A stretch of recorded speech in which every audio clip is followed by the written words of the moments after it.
የተማመነው እግዚአብሔር ደግሞ አላሳፈረም። ያመነው እግዚአብሔር ደግሞ አላሳፈረም። ሰላም ቅዱሳን እንደምን አላችሁ? የእግዚአብሔር ሰላምና ጸጋ በያላችሁበት ስፍራ ይሁን። አብረን ዛሬ እግዚአብሔርን ቃል እንመለከታለን። ሁላችንም መጽሐፈ ነህምያን ምዕራፍ 1 ከቁጥር 3 ያለውን አብረን እናነባለን።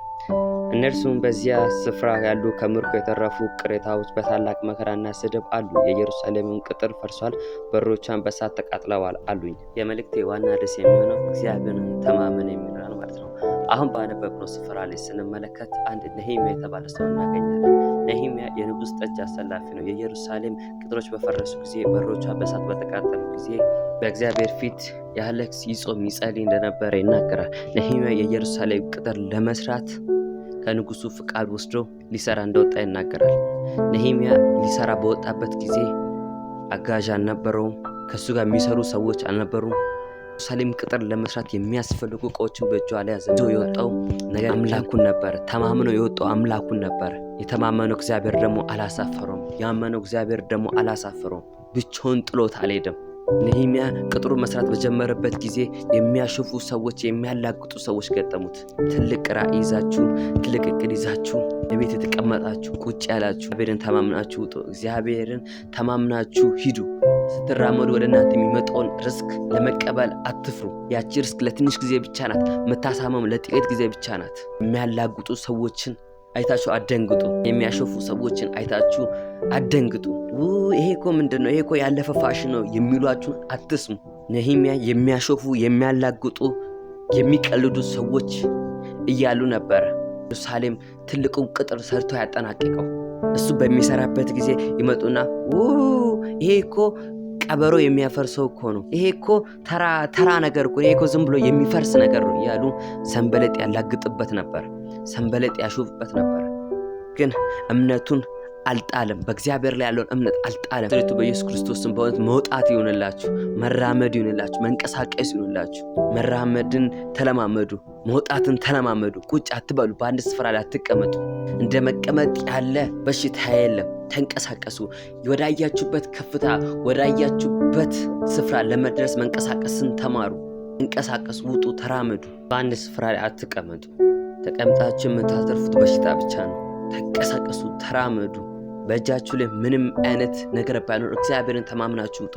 ነህምያ እግዚአብሔርን ተማምነው ወጥቶ ነው ድል የነሳው፣ ያሸነፈው። በሚያላግጡ ሰዎች፣ በሚያሾፉ ሰዎች መካከል ላይ ቆሞ ነህምያ ጨረሰ። የሚያላግጡ ሰዎች ለጥቂት ጊዜ ብቻ ነው በዙሪያችሁ የሚሆኑት። እናንተ ባሰባችሁት ከፍታ፣ እናንተ ባያችሁት ከፍታ እዛ ስትደርሱ እንደ ድንጋይ ዝም ነው የሚሉት። ልክ እናንተ ለመስራት በምትወጡበት ጊዜ፣ ለመስራት በምትንቀሳቀሱበት ጊዜ ጠላት ማሾፍ ይጀምራል፣ መቆጣት ይጀምራል። ራችን ላይ ማላገጥ የጠላት ትልቁ መሳሪያ ነው። መጀመሪያ ይቆጣል። ለምን እንደዚህ የሆነ ምናምን ብሎ መቆጣት ይጀምራል። ልክ እሱን ዝም ስትሉ ወደ ማላገጥ ይጀምራል። ማላገጥ በጣም ከባድ ነገር ነው። እናንተ የያዛችሁትን ነገር፣ እናንተ ትልቅ ነው ህልሜ ነው ብላችሁ የያዛችሁትን ነገር ጠላት መቶ ማሾፍ ይጀምራል።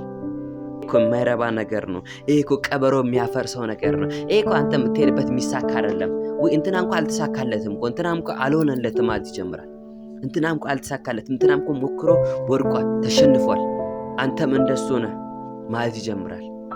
እንደዚህ አይነት ሰው በምታዩበት ጊዜ መጥቶ በሉ፣ እኔ ባለ ራዕይ ነኝ፣ እኔ ህልም አለኝ፣ እኔ ተስፋ አለኝ፣ እኔ እቅድ አለኝ፣ እኔ ዓላማ አለኝ።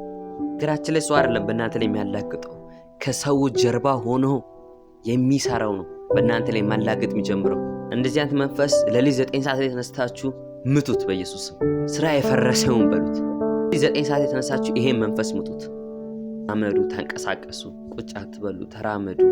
ወዳያችሁበት ከፍታ ለመድረስ ተንቀሳቀሱ፣ ተራመዱ። ራዕይ ይዛችሁ ቤት አትቀመጡ። ጌታ የሰጣችሁን ራዕይ አትግደሉት። ጌታ የሰጣችሁን ተስፋ አትግደሉት። አትመለሱ፣ ወደኋላ አትግሩ። መራመድን ተለማመዱ፣ መሄድን ተለማመዱ፣ መጓዝን ተለማመዱ። ጀምራችሁ መጨረስን ተለማመዱ። መራመድን ተለማመዱ፣ መጓዝን ተለማመዱ። አሁን እናንተ የምትዘሩት ነገር ነው ወደፊት ላይ የምታጭሉት። ለወደፊት ህይወትክ መንቀሳቀስን ተማር፣ መራመድን ተማር። ቁጭ በል አለለም፣ ተራመድ፣ ተንቀሳቀስ። አንተ ተቀምጠ የምትፈልገው ነገር ወደ አንተ ይመጣል። አሁን ብዙ ሰዎች ክብር ማየት ይፈልጋሉ፣ ነገር ግን ወደ ክብር የሚወስዱ መንገድ መጋፈጥ አይፈልጉም።